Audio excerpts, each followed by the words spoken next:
Hello my beautiful people, I hope you are well, doing amazing. We are back again with news. I want us to talk about General Mkhwanazi. You know this is a very good, amazing and favorite topic for me because I really do see him as a hero. I don't care who says what, I don't care how people keep saying South Africa needs a hero. Yeah, we see the hero in Mkhwanazi. Hello everyone, welcome back to my channel. I'm so excited to bring you yet another video. If you're new here, make sure to click out the playlist on Allegedly. I've covered a range of topics from true crime to politics, current affairs, spirituality and entertainment, and there's much more to come.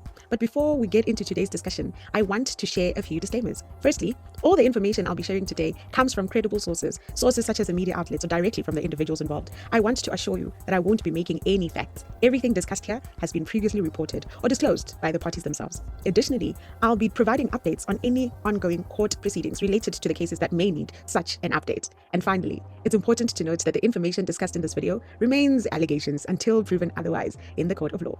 With that said, let's not delay any further and dive straight into today's topic. And leave us like that because really he has proven to be one of the many few that are actually thinking of citizens instead of just general money. So the story today is about a woman that has apparently been tortured by General Mkhwanazi's men. This is news that have been shared by the South African Daily News. There is a 40-year-old woman. This 40-year-old woman, my people, comes from Soweto, right, in Johannesburg. And apparently she is basically saying that there are people who are General Mkhwanazi's associates. Listen to me properly. Not General Mkhwanazi, but General Mkhwanazi's associates that apparently have been sent to torture her with regards to the whole DJ Sumbody killing, okay? Apparently this woman has a very famous cousin. And I'm sure you can guess who the famous cousin is. Katiso Molefe. This woman, this 40-year-old woman, is a cousin to Katiso Molefe. Okay. Apparently, she was not necessarily being tortured with regards to trying to find information about just Katiso Molefe, but she was tortured with regards to another said acquaintance that happens to also be a relative of hers, and I'm assuming of Katiso Molefe, that is said to be involved in this particular thing. My assumption, maybe this is an assumption. It is an alleged assumption. I'm not saying it's actually true. Please don't you? Okay.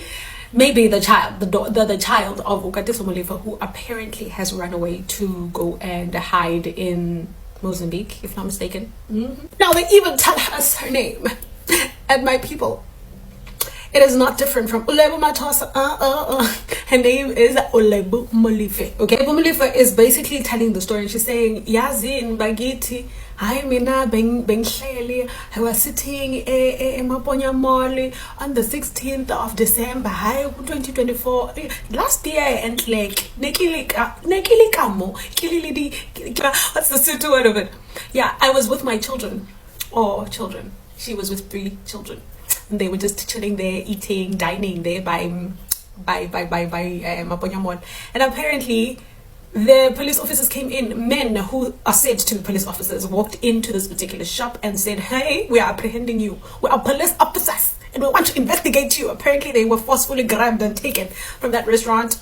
And that is actually when they found a way to take her to the torturing part of this particular story. The issue here, according to her, is Haibo, animals, I was in Maponya Mall and I don't know myself to have done anything, but I was in Maponya Mall. If they are police officers, they should have taken me to Moroka police station. But they did not take me to Moroka police station, and I became suspicious because all of a sudden we are now going to multiple police stations and multiple facilities that I am not being charged or maybe being asked a lot of questions. Why are we going to a lot of them and not the nearest one? What are you doing in actual fact? Lebo is like, red flag.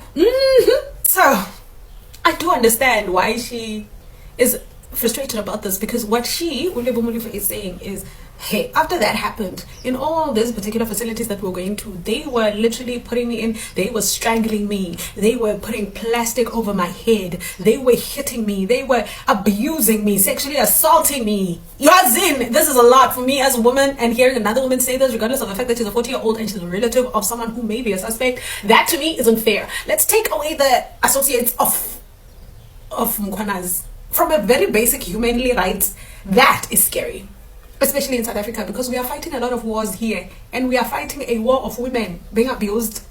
So anyway, this particular abuse happened in a space of 2 days. a full 2 days. I just don't know how excruciating it was, but from what she has said, what ended up on my people. She then continues to say, it didn't end there. They then wanted me to take them to a lot of other family homes, including the family home in Katlehong, another in Standerton, another in Four Ways. They wanted me to cover them there so they can do their investigation. That's interesting. But they were why? You know why they were actually doing that? Because they were looking for her brother, not Katiso Molefe, but Lucky Molefe. Okay. It is so apparent that Lebo also continues to mention the fact that as she was trying to take them to all these places, the police officers also actually got to a point of threatening to kill her. And apparently these people ended up even saying, killing is our daily job, you know, it's not going to be hard to kill you. That is disturbing if it's true, because what do you mean, police officers? What do you mean? What? So just a quick reminder about who Katiso Molefe actually is. He is the man that was actually mentioned in General Mkhwanazi's press briefing on the 6th of July as being one of the people who are involved in the killing of Arman Swat and the killing of DJ Sumbody. And he's currently obviously on trial. He's facing trial alongside 3 other people. The one alleged hitman is 55 years old, I think. Yeah, the alleged hitman is 55 years old. He is Michael Pule Tau.